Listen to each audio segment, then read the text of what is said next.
Assalamualaikum warahmatullahi wabarakatuh. Hari ini kita akan melakukan demonstrasi pengukuran tekanan darah dengan menggunakan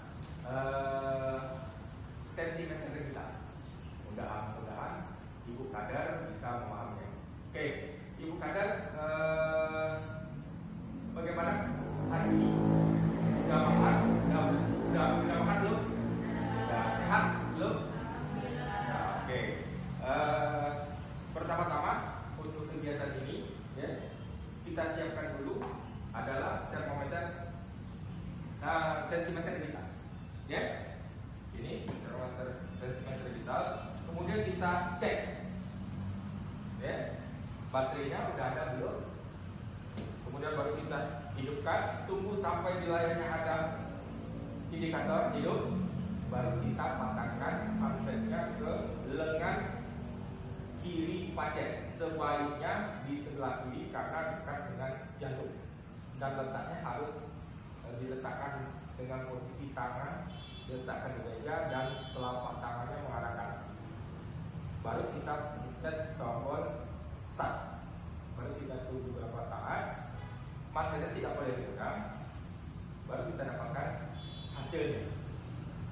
Hasilnya muncul nanti sistol berapa, diastol berapa. Untuk sistol itu kalau di atas 120 itu dianggap prehipertensi. Kalau di atas 90 mm/Hg itu dianggap prehipertensi. Tapi kalau di bawah itu maka itu dalam posisi normal. Oke, ada beberapa kategori, ada normal, ada prehipertensi, bersatu, dua.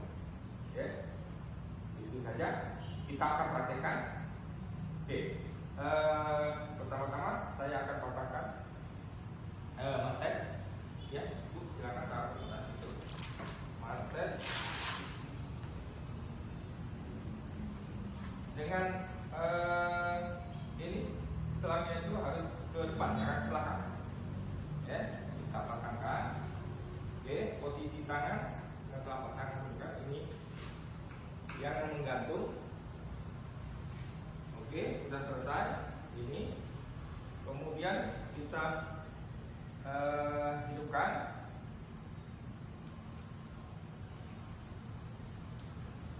Oke, dapat.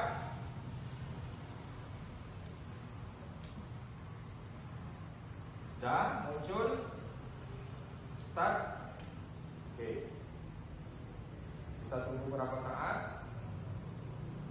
Nah, tujuan pengukuran ini tujuannya untuk deteksi dini penyakit hipertensi.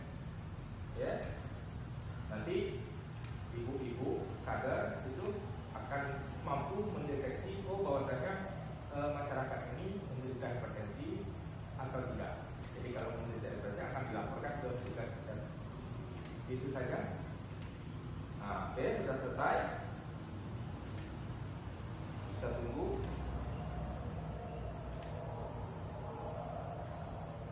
Oke, hasilnya 111/70. Sistolnya 111, untuk diastolnya 72. Berarti tidak memiliki risiko hipertensi. Oke, Bu ya. Oke, bagaimana? Dari demonstrasi tadi, apakah bisa Ibu melakukannya atau tidak? Atau jelas atau kurang paham? Kalau kurang paham, di mana letak kurang paham? Bisa dipahami? Bagaimana Ibu? Oke, terima kasih. Assalamualaikum warahmatullahi wabarakatuh.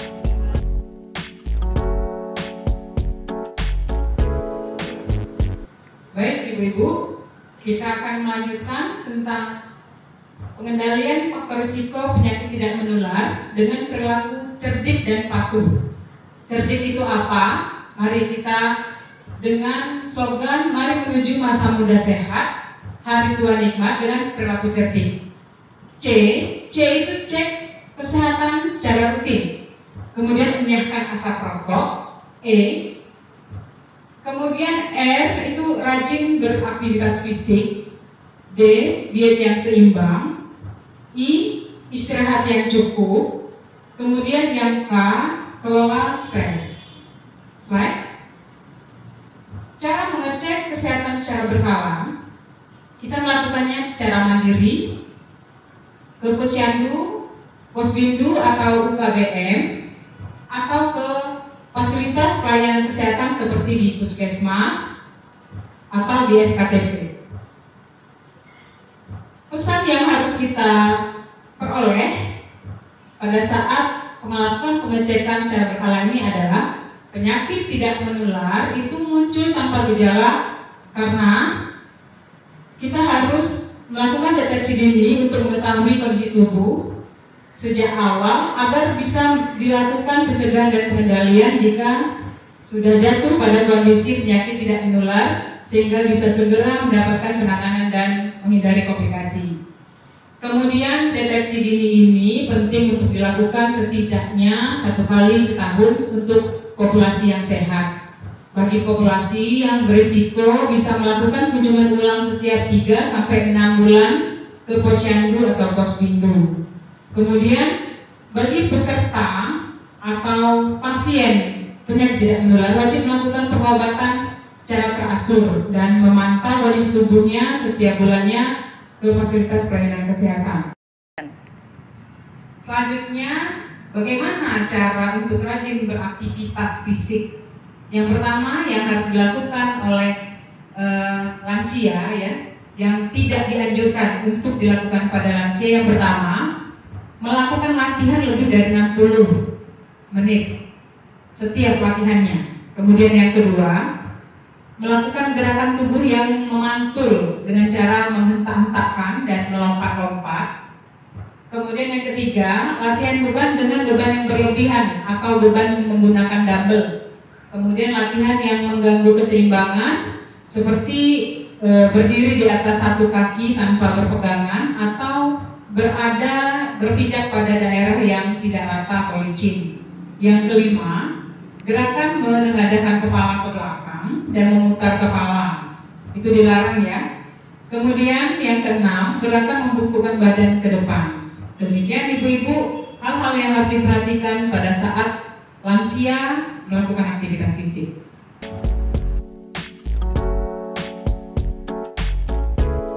Baik, selamat pagi ibu-ibu kader, selamat datang di pertemuan kita kali ini. Hari ini kita akan mempelajari tentang faktor resiko dari penyakit tidak menular. Tentunya nanti saya akan mempelajari atau mengajarkan ibu-ibu tentang pengukuran tinggi badan, berat badan, dan tingkat perut ya ibu-ibu ya. Ibu-ibu tentunya udah pernah ya mengukur tinggi badan dan berat badan ya bu ya, mungkin lebih sederhana, lebih mudah itu ya ibu-ibu. Nah nanti kita akan mencobakan di depan berikut dengan pengukuran lingkar perut ibu ya. Baik, mungkin saya bisa meminta tolong bantuan dari ibu ya, silakan. Kita akan mempelajari bagaimana mengukur. Nah, mengukur berat badan itu tentunya jangan lupa ya ibu-ibu, alas kaki itu dilepas bagi ibu-ibu yang akan mengukur berat badan. Kemudian ibunya itu harus tegak lurus menghadap ke depan.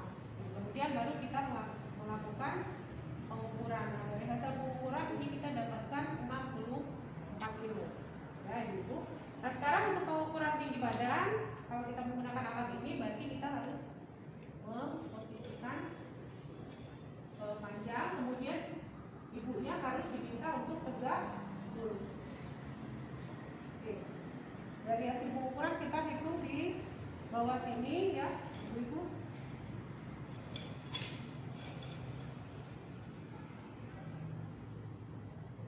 Oke, nah kita dapatkan angka di sini ada 156 ya, 156. Oke, baik. Nah, sekarang kita akan mencoba untuk lingkar perut. Jadi kalau tinggi badan berat badan saya kira ibu-ibu kader sudah bisa untuk melaksanakannya karena sudah biasa ya ibu-ibu ya di pos itu. Nah, sekarang untuk menentukan apakah penderita itu mengalami obesitas sentral, kita akan mengukur lingkar perut dari pasien atau penderita yang berkunjung ke Posbindu PTM kita. Ibu-ibu nanti kita akan menentukan ibu mungkin mana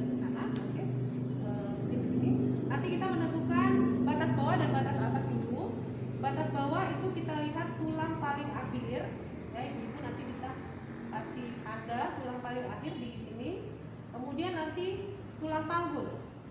Nah, ini batas bawah, kemudian batas atas. Nah, ibu-ibu ambil garis tengah dari keduanya.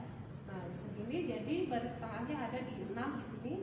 Nah, dari sini kita akan tarik atau kita ukur lingkar perut dari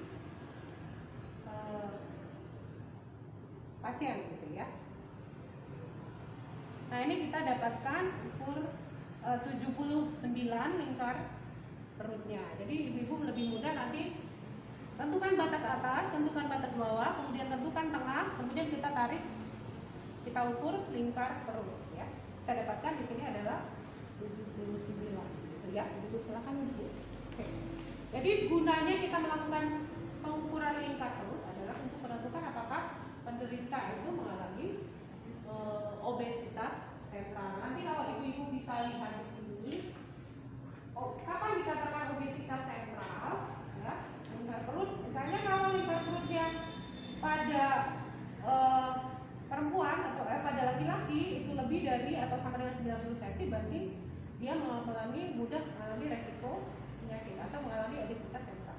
Nah, tadi kebetulan Ibu kader itu 79 Bu ya, hampir ya Bu ya. Ini kalau dia lebih maka dia akan mengalami resiko meninggal. Itu ya Ibu mungkin lebih mudah. Sebelumnya ada pertanyaan untuk Ibu-ibu? Baik, kalau tidak ada, saya mau tanya dulu Ibu-ibu sebelum kita akhiri pertemuan kita. Tadi apa fungsinya Bu untuk kita melakukan pengukuran lingkar perut? Oke, baik, bagus sekali ya Bu ya. Jadi saya harapkan nanti Ibu pada saat pemilu bisa melakukannya. Terima kasih atas kehadirannya. Sampai ketemu nanti di